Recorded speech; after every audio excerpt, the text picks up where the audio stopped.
Good morning, dear students. Welcome to English class. Today, let's deal with the second half of lesson 2, The Address, written by Marga Minko.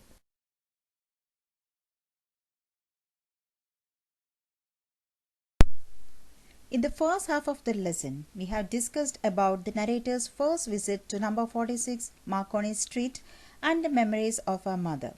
Now, let's see what happens when the narrator revisits Mrs. Darling's house. The revisit. Growing frustrated at her last visit, the narrator decides to go back to the same address and reclaim her mother's belongings. She was determined and approached the door. Interestingly, a girl of 15 opened the door to her. It was Mrs. Darling's daughter. Her mother was not at home. The narrator expressed her wish to wait for her. She asked the narrator to come inside and escorted her to the drawing room. The narrator saw an old-fashioned iron candle holder hanging next to a mirror. The girl made her sit in the living room and went inside. The narrator was horrified to find herself in a room she knew and did not know. The room was filled with old things that belonged to the narrator's mother. The burnt mark on the tablecloth to the silver spoons, everything reminded her of the past. Strange atmosphere. The narrator found herself in the midst of familiar things which she longed to see again, but they troubled her in the strange atmosphere. She had no courage to look around her. The things looked the same, but they were in a different place, lifeless and strange. They lacked the life they had before. They lacked the touch of her mother or the smell of their house.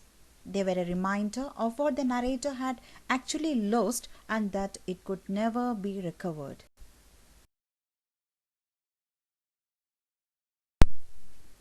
Mrs. Darling's daughter obviously did not know that her mother was a conniving and wicked woman.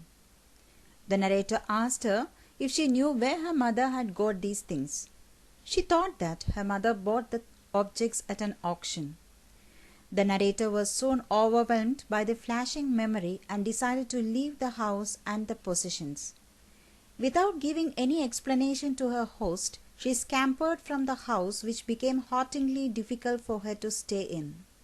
She made a commitment never to return to the place and those forgotten things. In the end, she decided to forget the address and all the history that went with it. The narrator decided to forget the address. The reasons are as follows. The narrator grew upset seeing the tasteless way in which her mother's things were kept in Mrs. Darling's house. She felt that those things which were once the pride of her mother had lost their value after being severed from her mother forever. She felt that she must forget those things, as the person who made those things so special to her was no more. Besides, the narrator didn't have enough space to accommodate those things in her small rented apartment. Now let's see how appropriate the title The Address is. Marga Minko has very aptly and logically titled this short story The Address. The narrator and her mother were victims of the war. The upheaval forced them to be wanderers. They had no permanent address worth the name. All the nice things were at number 46 Marconi Street. They aroused nostalgic feelings of former times, but the true owner was no more in the world. The narrator resolved to forget them and also the address where they lay. The important points to be pointed upon or the key thoughts of the story. The story depicts the complex human emotions of intimacy, truth, hope, and betrayal. It speaks of the greed and vices that afflict a human being and how it makes them do horrible things like breaking other people's hopes, lying, cheating, stealing, etc.